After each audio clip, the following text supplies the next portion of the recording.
د اګست په 2 د سوات په کابل کې ځانمرګي برید وشو. دغه ځانمرګي برید کې چې د 19 کسان چې د حق ورسېدل، په لسګونو کسان چې نه جوړ شو. دا په داسې حال کې چې هم په دغه ورځ په دغه چوک کې د امن لپاره چې د جلسه کېدله.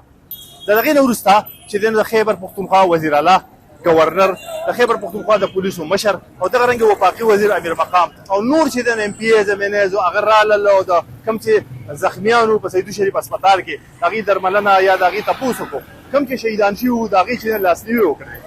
اوس چې دی نو دغه چاودنې وروسته هغې بیانونه هم ورکړلو او ویې ویلو چې د سوات خلکو او د خیبر پښتونخوا ټولو خلکو ته به امن ورکوو او دعوې وکړې. پولیس وایي چې زموږ سره دا توان شته چې موږ دلته امن ټینګ وساتو. دغه رنګې د خیبر پښتونخوا وزیر اعلی خپل دریځ دی او د وفاق خپل دریځ دی.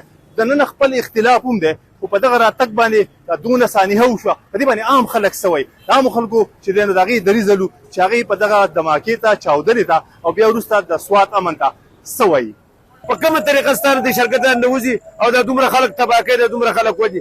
حکومت چېرته په دې باندې غور وکړي، د غور په نظر ورته وګوري، داسې ورته وګوري چې ټیک ده چې دا سوات یا دا پاکستان زموږ پاکستان دی نو دی به جوړ شي. ځکه دا پښتنو نه که دوی سوچ وکړي که پاکستان ازاد کړی پښتنو دی او انشاءالله دې په وینه به یې قرباني کېږي او بیا به هم ازادوي. خو لکه د شرګرد موږ امن غواړو، موږ امن پسند خلک یو، موږ د شرګرد خلک نه یو چې یاره زموږ سره دا نه مورد شردرګزي کېږي او زموږ حلاقه خرابېږي. کاروبارونه د خلکو ختم شو، د خلکو دغه چې کم دی دا اوس موږ سهار راوتي وو، والله که یو ګاهک هم راغلی دوکان ته، خلک یې بالکل په ټینشن کې کړی دی. هلته کې چاودنې کېږي پوه شي په حساب باندې.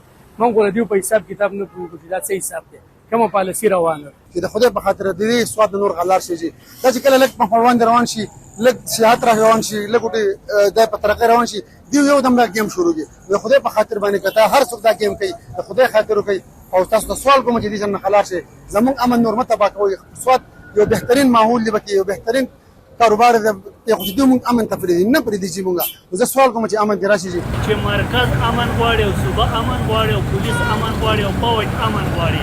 د عوام خو غواړي امن، نو د عوام نه امن غواړي په دمني چې د چا نه راځي دا د دیو نه راځي. که دیو غواړي نو سبا له به امن راغلی، کم خو امن غواړي.